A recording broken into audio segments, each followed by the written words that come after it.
Good evening there, everybody. What is happening? Hopefully, you all are having a wonderful day today.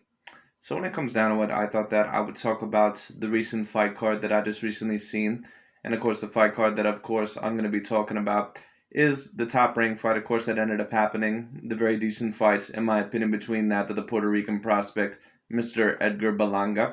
And of course, overall, the former undefeated overall Canadian fighter, Mr. Steve Rose, of course, before he got his hands on Gennady Triple G Golovkin, and of course, he ended up getting knocked out in that fight. But let me give overall Steve Rose a certain amount of credit. I did think that this was going to be a decent fight. The fight overall did pretty much end up just like I thought it was going to be. I am a little bit disappointed, in my view, by that Mr. Edgar Berlanga's performance. I've been hearing about Edgar Berlanga for a very decently long time now, probably for about a few years. Of course, at one point in time, he did have a 100% knockout ratio. And of course, now that the competition has somewhat stepped up and a certain amount of these guys are not only able to handle his power, but also handle his somewhat limited skill set, as you've seen somewhat in this this showing overall tonight. And that's not me trying to insult Edgar Berlanga. But do I think that this was the most impressive performance? No, I do not. And don't get me wrong, I have a great amount of respect for that of the Puerto Rican fighters. Or, of course, if you want to put a little bit more emphasis on it, the Puerto Rican fighters. But at the end of the day, when it comes down to it, excuse me, the last truly all-time great Puerto Rican fighter that overall I have basically seen during my days when I seen them actually fight live was Mr. Miguel Angel Cotto. And for those of you, of course, that remember Miguel Cotto, in my view, was one of the all-time great fighters. I don't think that he really was above the league of that of an Oscar De La Hoya or a Shane Mosley or someone along those lines. But at the end of the day, Miguel Cotto, when you really take a look at him and you really take a look at what he was able to accomplish in his career, Miguel Cotto was someone that, in my view, that when you really take a look at his boxing craft and his boxing ability, Miguel Cotto is really one of those guys that if you truly overall did not truly understand what you were watching, you didn't really understand how good of a boxer Miguel Cotto actually was. Because Miguel Cotto, even when you take a look at him during his early days, Miguel Cotto, even though he was in some very tough wars at the beginning of his career, I don't think all in all that Mr. Edgar Berlanga, excuse me, or any Puerto Rican or Puerto Rican American fighter that I've seen within the past 10 years, I don't think that any Puerto Rican fighter that I've seen within the past 10 or several years has ever even held a candle to the skill set that I see Miguel Cotto that he used to have during the early 2000s and somewhat throughout the 2010s as well. And Mr. Edgar Berlanga, when it comes down to it, it's not necessarily that he is a bad fighter. I think all in all that he has decent athletic gifts, and I think that he has decent athletic talent. He's not the worst skilled boxer that I've ever seen. But looking at these past couple of performances, especially against these fighters that are decent, I don't want to always call them journeymen because Steve Rose, in my opinion, he's a little bit better than what a lot of people, of course, would be willing to admit. Of course, a lot of people don't think much of Steve Rose because Steve Rose, he ended up having that one loss to Gennady Triple G Golovkin, and Golovkin really has not been the same fighter ever since he lost to that of Canelo Alvarez in the rematch. But at the end of the day, what that should tell you is that even Gennady Golovkin at this age, whatever he is, about 40, 41 years old, he still all in all is usually on a different league compared to a lot of these fighters. And a prime Gennady Golovkin was something all in all that I think a lot of people are not going to remember truly how great he was. Now, don't get me wrong, I can't necessarily put him on the level of a Floyd Mayweather Jr. or, a Manny Pacquiao or something like that. That's not necessarily what I'm saying. But a prime Gennady Golovkin was someone that, at least if you were similar in size to him, all in all, no matter what skill set you had, even on the level of a Canelo Alvarez, you were going to get the fight of your life. And at the end of the day, when I just see Mr. Edgar Berlanga, even though I think that he has a certain amount of talents, and I don't think that he's necessarily unskilled, I do think that a certain amount of these fighters are starting to finally overall figure out his skill set. And basically, Edgar Berlanga, what he does, he pretty much plods forward. He basically tries to break you down, overall get a certain amount of uppercuts and hooks to the body. Like I said, he's not the worst fighter that I've seen. But really what he almost reminds me of is a worse version of Jamal Charlo. That's what he almost reminds me of, except I have not really seen Edgar Berlanga, at least with what I've watched of him. I haven't really seen him overall usually try to fight and outbox someone on the back foot. Not saying that he can't do it. I've just said all in all that usually the majority of the time when I see Mr. Edgar Berlanga, I usually see him overall try to break down his opponents incrementally, and there's really nothing wrong with that when it comes down to it. But at the end of the day, when I really took a look at this fight, I was hoping, I can't really say that I was, super duper expecting because the last couple of performances in Edgar Berlanga's career, even though I thought that he clearly won those fights, I have to say that I thought that he underwhelmed in certain degrees, and I thought that he certainly underwhelmed in this fight. Steve Rose, when it comes down to it, like I said, he's a better fighter than what a lot of people give him credit for. I think that if Steve Rose maybe would have won a few rounds in this fight, that maybe it would have been passable. You can debate, in my view, that maybe Steve Rose won 4 rounds in this fight. There may even be some people out there that would debate that Steve Rose actually should have won this fight.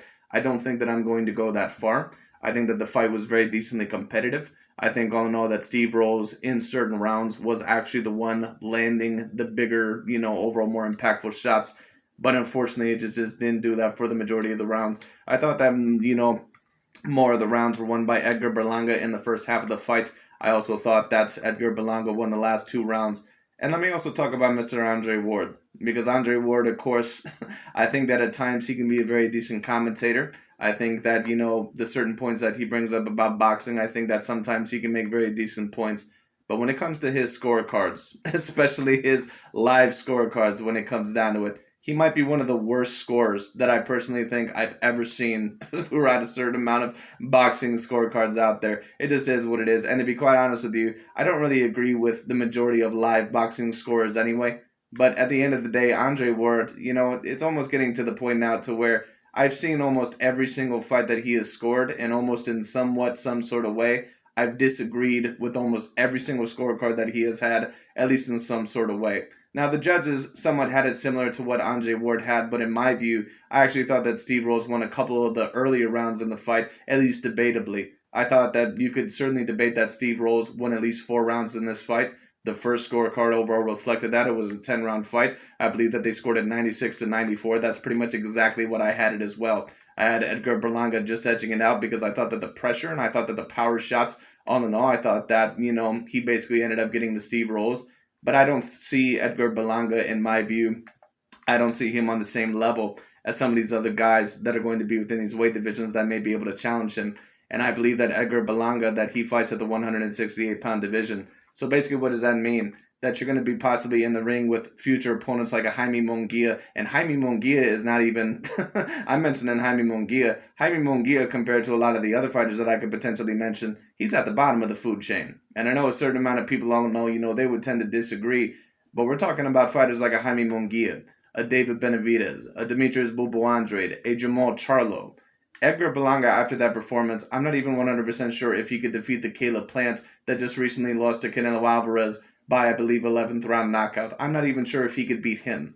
If he ends up getting in the ring with a Jamal Charlo, or if he ends up getting in the ring with the Demetrius Andrade, a David Benavidez, certainly a Canelo Alvarez. If he got in the ring with Canelo Alvarez, even with, even with Edgar Berlanga's strength and even with his size, he would get completely run over. The fight overall would not even be close. And to be quite honest with you, when it comes, I know, like I said, even if he fought Jamal Charlo, I don't even know if that fight would be overtly competitive. I think that Edgar Berlanga, I think that his jab has to get better.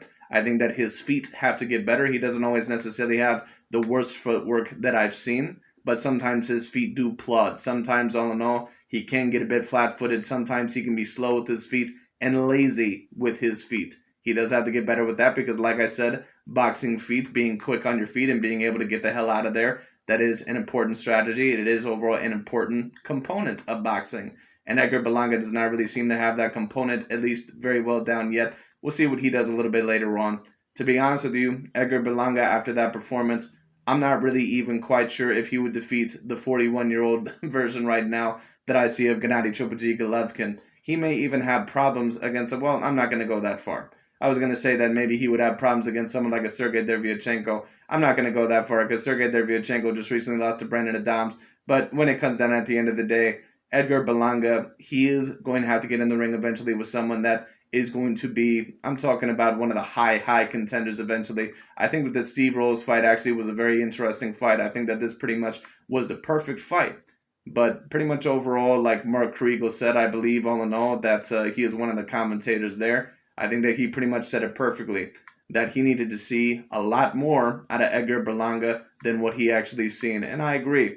If you're a person all in all that, if you're going to be touted, or touted basically in the same direction as maybe, later on being in fights with Canelo or Jamal Charlo or Demetrius Andrade or David Benavidez or any of these guys when it comes down to it, in my view, and then that's not even talking about light heavyweight with people like Dimitri Bivol or Artur Beterbiev before possibly Canelo Alvarez gets to them. I'm not even sure if Edgar Berlanga, when it comes down to it, I'm not even quite sure if he would have that much of a chance against Jamal Charlo or David Benavidez after taking a look at that performance. He's not a bad fighter. He's not a person, all in all, that is a bad fighter, but his technique does need work. His head movement, his defense needs work. When it comes down to it, at the end of the day, I think that his strategy and overall his multitude of dimensions need work. I think that a lot of things need work. And I think that if Edgar Berlanga, that if he keeps on looking like this, I don't think all in all that it's going to be very long before we end up seeing Edgar Berlanga get his first defeat. And it may not even be against a fighter that is that highly ranked. Edgar Berlanga, in my opinion, he is talented, especially athletically, but he's got a lot of things to work on. It just is what it is. And I know a lot of people, they may disagree, but that's just what I personally seen from this fight. Like I said, I give Steve Rose credit, and I give Edgar Berlanga credit to a degree because Steve Rose is nowhere near as bad as what a lot of people try to allege. Now, do I think that he's necessarily a Jamal Charlo or Demetrius Bobo-Andrade or David Benavidez or any of those guys, the remaining undefeated bunch? No, I don't think he's necessarily any of those guys. He's not a person that really has a great power. He certainly did not have the size of an Edgar Berlanga. As you could take a look, Edgar Berlanga looked like he was in a completely different weight class because technically he pretty much is. So it is what it is. So we'll see where Edgar Berlanga goes from here. But just overall to state it, to be quite honest with you, I thought that the more impressive prospect, not even just by a little bit, but by far, even though he also did not get the knockout in the fight, I thought that it was Mr. Xander Zayas, or whatever the hell his name is at the current moment in time. Mr. Xander, the very young, I believe, undefeated Puerto Rican prospect as well. To me, in my view, he looks like he has higher potential. It just is what it is. I think that his feet are better. I think all in all that he has better movement, better defense. I believe that he fights at the 140-pound division. I don't remember necessarily how many fights he has. I believe that this was his 13th professional bout. He didn't end up getting the knockout, but his technique very highly impressed me. I thought that he looked very good. This is now, I believe, about the second or third fight that I've seen of Mr. Xander, and I thought that he looked very, very impressive. Edgar Berlanga, in my opinion, he's a person that, you can see somewhat of the talent there, but I think all in all that he's going to need a lot of work. That's just overall, the bottom line. That's a lot of the truth. We'll see overall what he does, because there are certain fighters that don't look very impressive in the early part of their career, and then later on, they end up looking a hell of a lot better. We'll see what happens. Oscar Valdez, for example, even though Oscar Valdez, in my view, was much more impressive in some of his earlier fights than what I've seen Edgar Berlanga in, when it comes down to it, Oscar Valdez in certain fights, he would get dropped. I believe possibly even multiple times in certain fights, if not multiple times and just once, sometimes against opponents that really were not that highly named. Sometimes he would get outboxed in certain fights, and then end up, getting a knockout a little bit later on. And now take a look at Oscar Valdez now, even though he's probably not going to be the favorite in the Shakur Stevenson fight. Oscar Valdez, no doubt about it, he certainly is one of the more talented fighters in all of boxing. So just because a fighter, all in all, does not always look great in the early part of their career, it doesn't always necessarily mean that they're not going to become something a little bit later on. But unfortunately for Mr. Edgar Berlanga, I think that not only because of his technique issues when it comes down to it, but I think also possibly, I'm not going to say that maybe not, a lack of motivation. I'm not going to say that, but I think that with his skill set at times, that all in all, sometimes he can be a little bit lazy. I think sometimes that his jab can be a little bit lazy. I think sometimes that his plodding feet overall can be a little bit lazy. I think all in all that his strategy, all in all, I think that he's going to have to overall rebound it a little bit more with skill. Because if he relies a lot on that size and power like what he recently did, it's not going to be very far out until he loses his first fight.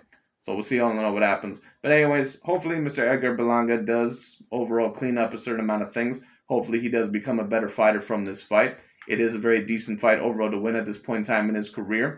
This was a fight that could have been easily losable, so I still give Edgar Berlanga a lot of credit. I was a little bit disappointed by his performance, but at the end of the day, I can't say that I really expected much more or much less. It just is what it is. But anyways, that's pretty much about it for today. Thank you so much for watching. We'll see where Mr. Edgar Berlanga goes from here, and we'll see what happens. Anyways, that's pretty much about it for today. Thank you so much for watching. I'll talk to y'all later.